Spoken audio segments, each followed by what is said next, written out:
Rain hammered down on the metal carcass of the tank, mixing with the smoke that curled from its shattered engine.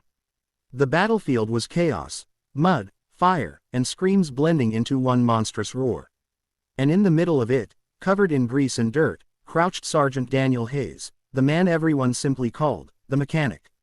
He wasn't supposed to be here. Not really. His job was back at base, making sure the engines roared and the tracks turned. But the convoy had been ambushed, and when the lead tank, their only armored shield, was crippled, Daniel didn't hesitate. "Stay behind cover," Lieutenant Harper shouted as a shell exploded nearby, showering them with earth and shrapnel. But Daniel didn't move. He was already dragging his battered toolbox toward the smoking tank, his boots sinking into the mud. "I'm just a mechanic," he muttered, half to himself, half to the chaos. "But that's my tank." Bullets snapped through the air, ricocheting off steel. The crew inside was trapped, and the enemy was closing in. If that tank didn't move, none of them were getting out alive. Daniel threw himself against the side of the tank, yanking open a scorched panel. The smell of burning oil and metal hit him like a wall. He coughed, squinting through the smoke, hands trembling but steady enough to work. Inside, the engine was a mess, hoses shredded, fuel leaking, the starter fried. Impossible odds, but Daniel had seen worse. He grabbed a wrench, his fingers slick with grime, and began to work, every clang echoing against the thunder of battle. "Hayes, get back," Harper yelled again, ducking behind a broken Humvee. Daniel didn't look up. "If I don't fix this, we're all dead, sir." A mortar landed close enough to throw him against the tank. His ears rang, vision blurred. He blinked hard, wiped the blood from his temple, and went right back to work. The tank's main gun was silent now, its operator shouting for power. "Get us online, Danny. They're closing in." "I'm working on it," he shouted back, ripping a wire free with his bare hands. Sparks flew, biting into his arms. Every second stretched like a lifetime. His mind flashed to his little girl, Emma, waiting for him back home. She'd asked before he left, "Daddy, why do you fix tanks if they break so easy?" He'd smiled then, tucking her hair behind her ear. "Because if they don't work, soldiers don't come home." Now, with bullets whizzing past and men screaming, those words drove him. He patched the hose with a strip of torn uniform, jammed a screwdriver where a bolt should have been, and whispered a prayer. "Come on, you old beast, give me something." The engine coughed, once, twice, then roared to life. "Power's back," someone shouted. Daniel slammed the panel shut and banged his fist on the steel. "Go, get them home." The turret turned, spitting fire. Shell after shell tore into the hillside, silencing enemy guns. The tide of battle shifted in moments, thanks to one man and his stubborn hands.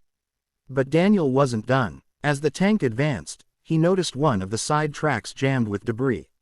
If it caught again, the whole thing would seize up. He didn't hesitate. He ran alongside the rolling beast, pulling at the metal chunks even as it moved. The mud swallowed his boots, his body ached, but he kept pulling until the track clanked free. Then came the blast. A rocket slammed into the ground nearby, throwing Daniel backward. Everything went white. When the dust settled, he lay motionless. The tank stopped, its hatch swinging open. Lieutenant Harper leapt down, rushing to him. "Medic, get over here." Daniel's eyes fluttered open, a weak grin forming. "Told you, I'm just a mechanic." "Just a mechanic who saved the damn platoon," Harper said, gripping his shoulder. "You're a hero, Hayes." Daniel shook his head, wincing as medics lifted him onto a stretcher. "Heroes break things. I fix them." Days later, in a military hospital, Daniel woke to the steady beep of monitors and the faint hum of machines.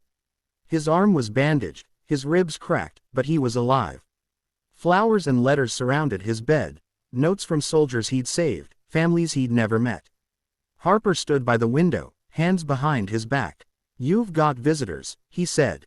Daniel frowned. "I don't know anyone here." "You do now." One by one, the crew of the tank entered, faces bruised, eyes red, but alive. The gunner, the driver, the radio operator, they all stood at his bedside. The gunner saluted. "We're here because of you, Sergeant."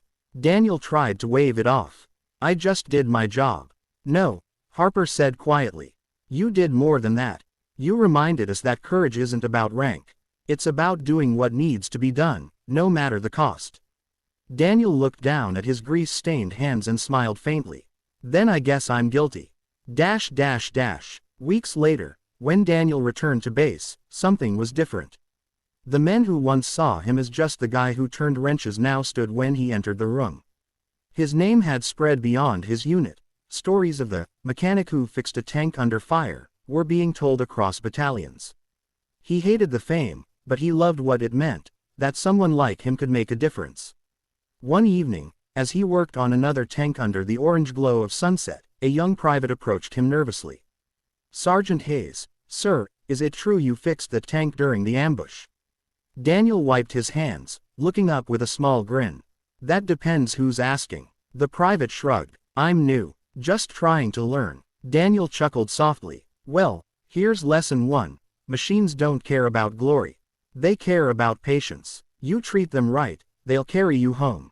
The private nodded, eyes wide with respect. "Lesson 2, Daniel added, tightening a bolt. "Never tell yourself you're just anything. You're part of something bigger. And sometimes, the smallest gear saves the whole engine." That night, Daniel sat alone outside the hangar, staring up at the stars. He pulled a letter from his pocket, the one his daughter had sent weeks before. It was crumpled and oil-stained, but the words still made him smile.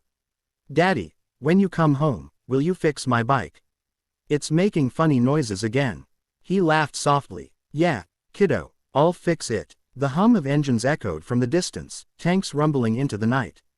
He watched them go, his heart full of pride and something deeper, peace. Because he knew now that what he did mattered. He wasn't just a mechanic. He was the heartbeat behind the machines that protected lives. And somewhere, in the endless rhythm of war and courage, Sergeant Daniel Hayes became a legend. Not because he wanted to be one, but because he refused to let others fall while he could still turn a wrench. So when the world remembers heroes, they might picture soldiers with guns, commanders with medals. But somewhere, in the shadow of a roaring engine, a man with grease on his hands whispered once again, "I'm just a mechanic," and the world knew better.